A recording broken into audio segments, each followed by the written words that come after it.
11:12 de la mañana, ya estamos en el bloque de salud y hay un estudio que ha llamado la atención porque señala que reducir los niveles de grasa abdominal, aquí en la pancita como se dice puntualmente, podría ayudar para proteger a nuestro cerebro del tema del Alzheimer, ¿no? O de la demencia, en fin. Así que, bueno, vamos a consultárselo de inmediato como siempre a los especialistas. Estamos con la doctora Marcela Alvarado, reconocida neuróloga, quien siempre colabora aquí con nosotros en Al Día. Doctora Alvarado, ¿cómo está? Gracias por estar aquí, buen día. Esa información que estamos ahí mencionando, es un estudio, ¿es cierto o no es cierto? ¿Qué implicancia tiene el tema de la grasa abdominal con el tema de la protección al cerebro? A ver, cuéntenos, por favor. Pues mire, indirectamente existen muchos factores de riesgo que están relacionados con el aumento del deterioro cognitivo en general. Okay. Algunos de estos deterioros cognitivos en el futuro pueden llegar a ser uno de los tipos de demencia. Demencias hay de varios tipos, hay la de Alzheimer, frontotemporal, vasculares, hay muchos. Pero los factores de riesgo lo que hacen es de que pueden exacerbar o acelerar estos cuadros, de que aparezcan mucho más rápido. Uno de los factores de riesgo es la obesidad. Y la obesidad pues implica muchas cosas, implica el sedentarismo, por ejemplo, implica la dislipidemia, que es cuando tenemos el colesterol, los triglicéridos muy elevados. Exacto. Esta obesidad, ese acúmulo de esa grasa, más allá de que se acumule solamente en el abdomen, en la pancita, como dijiste, también se acumula en los órganos. Y es ahí donde es más peligroso. Por eso que vemos a los pacientes que presentan hígado graso, pero también se acumula en el corazón y también en las arterias. Entonces, al acumularse en las arterias, lo que provoca son la formación de placas de colesterol, y esas placas son las que en algún momento pueden embolizar, le llamamos nosotros, cuando se desprenden de la arteria, y cuando llegan a arterias más chiquititas las bloquean. Y ahí se pueden provocar los infartos cerebrales. Entonces, como un factor de riesgo indirecto, sí puede provocar, ¿no?, demencias a largo plazo. Esos infartitos, cuando se van acumulando en el tiempo, van provocando secuelas, y dentro de esas secuelas también la parte cognitiva.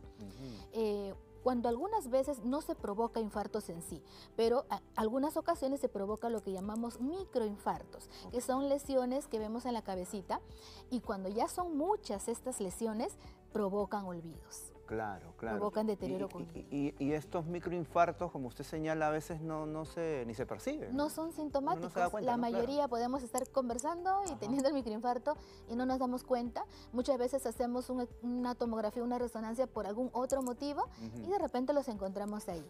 Y las personas que llegan a tener más predisposición a tener este tipo de problemas son los que tienen alteraciones cardiológicas, como la hipertensión, por ejemplo, o la arritmia.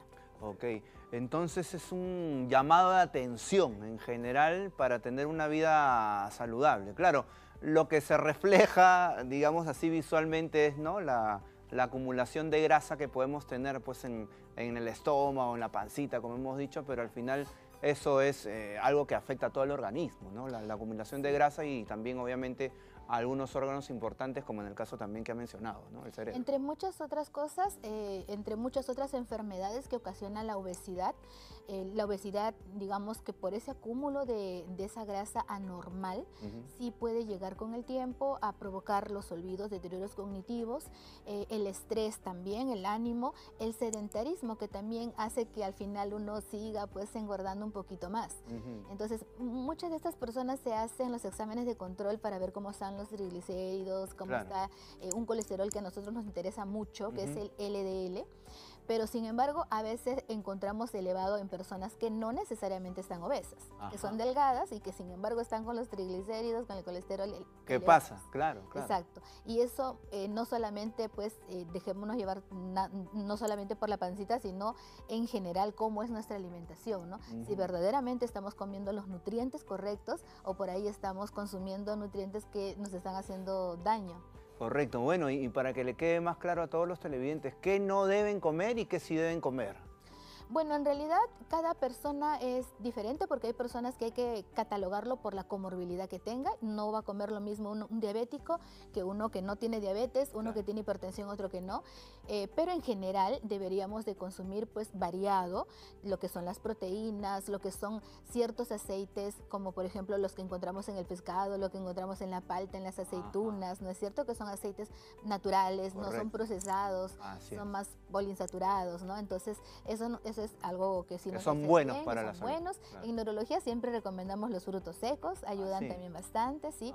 El consumo de líquidos, que tiene que ser pues dentro de lo adecuado, 2 a 2,5 litros más o menos de agua, que a veces no lo consumimos también. Que muchos no lo cumplen, ¿ah? Y no agua, ¿cierto? Agua, exacto. Solo agua. Exacto, claro. Y también disminuir las frituras, ¿no? De repente consumirlos de alguna otra manera, ¿no? Guisar los alimentos de alguna otra forma, no todo tiene que ser frito. Y los alimentos procesados, lo que consumimos a veces con envasados, ¿no? Claro. De repente eso sí disminuirlo en lo posible. Claro. ¿Y cómo o qué otros aspectos también tenemos que tener en cuenta para proteger nuestro cerebro? Afuera de lo que viene a ser la alimentación, como te mencionaba, la actividad física está mucho más demostrado incluso. En casi la mayoría de los estudios serios que nosotros vemos, la actividad física es uno de los pocos que está realmente demostrado. Entonces se recomienda por lo menos 3 veces por semana, si es que puede ser más, mucho mejor. Bajar los niveles de estrés, que es muy difícil porque todos trabajamos. Ahora en estos tiempos es bien complicado, doctora, pero hay que hacerlo. Hay que intentar hacerlo, los niveles de ansiedad, y lo que a veces algunos no le dan importancia es al buen sueño. Hay que dormir bien, porque las horas que dormimos de noche no pueden ser comparadas con las siestas, que pensábamos que por ahí van a reponer un poquito de esas horas. Eso tampoco es adecuado. Y los ejercicios mentales. Los ejercicios mentales son muy importantes. Por ejemplo, los que conocemos, el pupiletras, el sudoku, porque también hay que ver números. A veces solamente nos enfocamos en letras, hay que ver números también, suma, resta.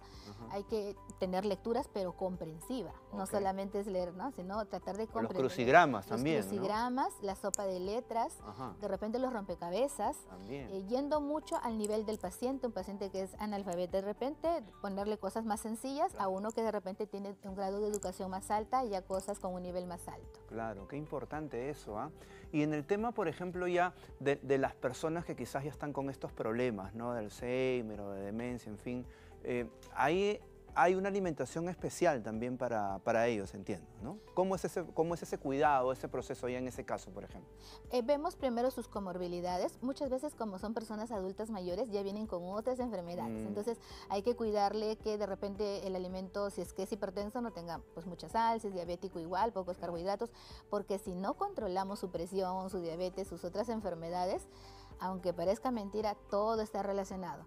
Si no controlamos eso, el deterioro cognitivo va a seguir avanzando. Si logramos controlar eso y damos el buen tratamiento para el deterioro cognitivo, o ya en este caso la demencia, por lo menos podemos estabilizarlo, porque si no el paciente se desborda, empieza a agitarse, se pone irritable, más agresivo.